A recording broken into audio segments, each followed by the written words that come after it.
I just realized something else. If I can fully define a system, it cannot be real. Therefore, if any system fully closes, it ceases to be real.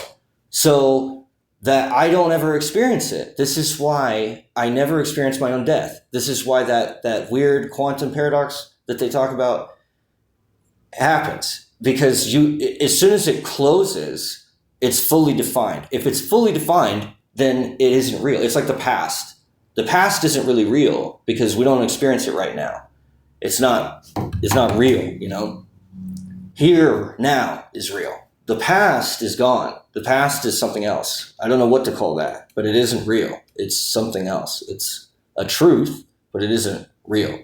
So it's like, if I die, let's say that I am the only thing that changes in this universe. So I'm the independent variable and everything else is depending on me. And the whole thing is all, surrounding me.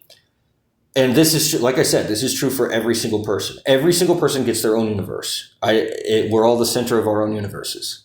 Everybody experiences that the same way. So we know that that's true. Because I can say that to you, and I know that you're going to say the same thing. Is like, that's the same way I experience it.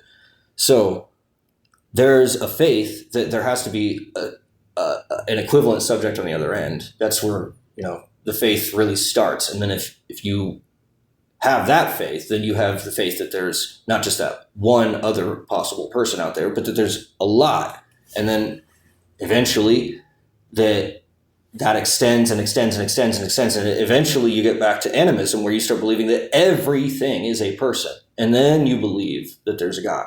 And so that's, how I got out. But anyway, the thing is that if I die, then there's no way that system will ever be real, that it will at that instant fade into the past so that we don't experience it. So what gives me hope is that I'm experiencing this now and that I can, go all the way back to when I had my very first memories, and I can walk, from there through the rest of my memories and see a consistent chronological timeline from when I was a child to where I'm at now. But I can't see my own birth, and I can't see beyond that. But I know that there had to have been a past world in order for me to exist. So my own real existence now makes that past just as tangible, because this present moment is simply the product of all the past moments before it. And then, like I said, if that system closes, it becomes not a fully integrated crystal because the center dies, right? And then the whole thing implodes. And so the process of death for every single person is the same, is that the world implodes. It crushes them unless they have faith in God, at which point they are released and they are open and freed from the trappings of the world. And I also believe that there's a possibility for a do-over, where you have a dreamless sleep and you just wake right back up when you got conceived, so that it's a variant, but it's a variant that's re-spliced in.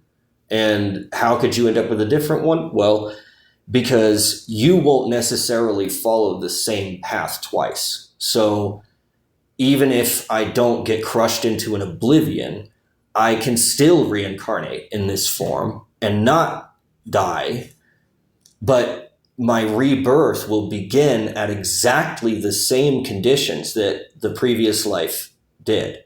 And so I get a do-over. And then I will hopefully make at least one different change, one new choice, one new path will be realized that hadn't been in the past lives. So it isn't necessarily the case that I will go to hell simply for not believing in God. There is a third option of just doing it over again. And it's similar to going to hell because you don't go forward, but it's not the same as hell because you don't actually get obliterated. So when you get reincarnated, you don't have a new variant that shows up. You become that seed again and then get reborn as the same tree, but you're going to root yourself slightly differently. You're going to branch out slightly differently. You're going to grow slightly differently. And that might mean that you go back to hell. You might actually go to hell, not back to hell. You'll go to hell. But it might mean that you go up, or it might mean that you do it over again. Maybe you do it over a billion bajillion times. Maybe you never go to hell and you just only ever do do-overs in your universe. But those three options are there so that it's not an ultimatum. It's not like God is saying you either join me or die. The third option is that you just do it again. You know, you could theoretically just keep living like this. And you could say, you know what, God, I don't want to go all the way over there. I'm actually humble enough to just be content with what I have. And I don't need anything more or less. And just, you know, let me kind of hang out and couch surf for a while until I get a real job and pay for my own place. Dad, please. And if I'm a nice boy, then maybe I'll get to stay on the couch in the living room in Dad's place. You know, instead of actually coming home and living, you know, in a community and having my own place, I'll just stay at Dad's house and just, you know, chill on the couch. Or I'll be homeless. And those are like the three ways of doing that. And so you can do that, you know, so many times. But if you ever end up being homeless, you can't get let back in because, you know, now you've gotten infested with all kinds of diseases and, you know, like, we're not going to let you back in because it's enabling you and you'll just end up right back on the streets again. You have to prove yourself, blah, blah. So, you know, there's all kinds of these stories and analogies and things, but I think it's just really interesting that it is not possible for me to experience a timeline in which I die. So that means that either I'm going to heaven or I'm doing it over. Oh my God, this might be one of those times. This might be the very first time that I don't go to hell and I just get to do it over. And I'm like, oh, okay, I caught up. I caught up to myself finally. And now, you know, okay, you know, I rest for a little while and I do it over and over and I get kind of used to the place, you know, and then ascend. You know, maybe that's what this one is all for. I don't know. But I think that's interesting that you don't necessarily go to heaven or hell, but you still have those two options. And even then, that's a reduction. That's, like I said, it's the smallest model that I can come out with. The real reality is a spectrum, a fluid spectrum of all the stuff that you can think of in between I and B, in between purgatory and heaven. As to what awaits us if we are currently experiencing something, then the odds are in our favor that we would go not to hell, but to purgatory or heaven. But that doesn't necessitate that we're not going to hell. Some people will. Some people must, unfortunately. You know, it just given the natural spread of randomization, someone's going to pull the short straw. Unless by some miracle, no one fucks with anyone and doesn't make a short straw. But, you know, that already clearly happened because otherwise we wouldn't have killed Jesus and we wouldn't have needed Jesus to come down here to begin with because we already would have understood everything right off the fucking origin and just never lost it. And theoretically, that's possible in some universe. That's what happened, is that the very first instant that it originated, it was already perfect. And it just kept continuing. And it took the fastest possible fucking route and ascended right after it fucking originated or something. You know, we don't know for certain, but we do know that if we use this system in a closed sense where we say, and that's it, and it cannot be any other way, then we end up imploding because we've closed our system. We can only implode because everything changes here. You can't keep it static. No matter how big you build it, it will never be big enough to sit there and not move. It will be moved. And if it gets moved by something other than itself, it's not going to fucking like it. So I don't suggest doing that. I don't suggest closing your system and saying, this is the way it is, and then that's it. Even if it's modal, no matter what you do, don't ever get fully certain of anything. Always leave a healthy doubt hanging and lingering in the room. Even if it smells like a wet, nasty fart in an elevator, just let it linger anyway. And eventually you'll get used to the smell and you won't like it. You won't have to dislike it so much. I could kick you in the shin so you don't feel it when I Rochambeau you in the balls. So the way that I think that this will work in the future is if we keep an open mind, if we keep an open heart, if we keep an open system, if we keep an open imagination, then we don't have to become a machination and fall into oblivion. We can actually, or even just stay static. We can ascend, but we have to be open so that it's basically ego death. It basically requires us to say, I cannot sustain myself as an individual. As an individual, if I get isolated from God or from the community or from any other thing outside myself, I will implode and I will die, because there is nothing that can survive nothing.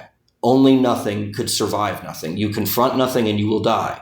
That's necessarily certain. But we don't know and are not certain as to what that confrontation would be. We don't know if we're doing it now, if we've done it in the past, if we're going to do it in the future. We don't know. And even then, I don't know if nothingness actually even exists. So there's not really a way of being absolutely certain because we've never seen it. So we can't be certain. We can think about it and we can be certain of our validity once having presumed that the validity is valid. But we can't know the veracity of veracity. We can't extract the truth value from truth itself. It doesn't make sense to do so. We have to leave it open. We have to say the truth is relative and it will change depending on what our center is. And also, our center can change on what's happening beyond the periphery. And there's that magical difference in the magical aim that Dr. Peterson talks about. And so we have to have that. That is a necessity. But if we look at it like that, it's going to crush us because it's going to be like, well, if I have to have it, then why is God withholding it? You know, and so that's the fucked up paradox of knowing what you can't know. It's this weird, jarring, jagged, like disintegrating toxicity that will just eat your fucking face off with it. There's water that is so pure that it corrodes metals. And it's just water, but it will corrode, it'll actually eat it. And it's like, what the fuck? This is just water. But if you put a little bit of, sodium bicarbonate in there and you soften it a little bit, then it's not corrosive. If you drink distilled water, it will eat away at your enamel. It's not that water is acidic. It has a pH of exactly, neutral, but yet it has acidic properties because of its purity, because it's not supposed to exist in that extreme purity. Otherwise, it will leach things from its own environment. And I find that fascinating, that it acts acidic, and yet it isn't an acid. But anyway, so yeah, you can't close systems. If you close your system, it will close upon you. You have to leave the door open. It's the only way. And if you do, then you're fine. But if you don't, then you're fucked. And at the very least, you're going to have to open it. If you leave it cracked, where it's like, well, I didn't lock it. Okay, that's better than locking it. If you lock the fucking thing, then you're fucked to hell. But at least if you leave it unlocked, somebody can open it for you one day. Fine. But don't lock the fucking thing. I think that's really the only thing I can say is, without making the entire system crumble, is just don't close the door. Don't shut down. Don't shut off. Don't make it impossible. Don't constrain things. And then you should be fine. And if nothing else, even if I end up going to hell, at least this will be out there. And there's at least a slight chance that someone will listen to that and it will help them not go to hell.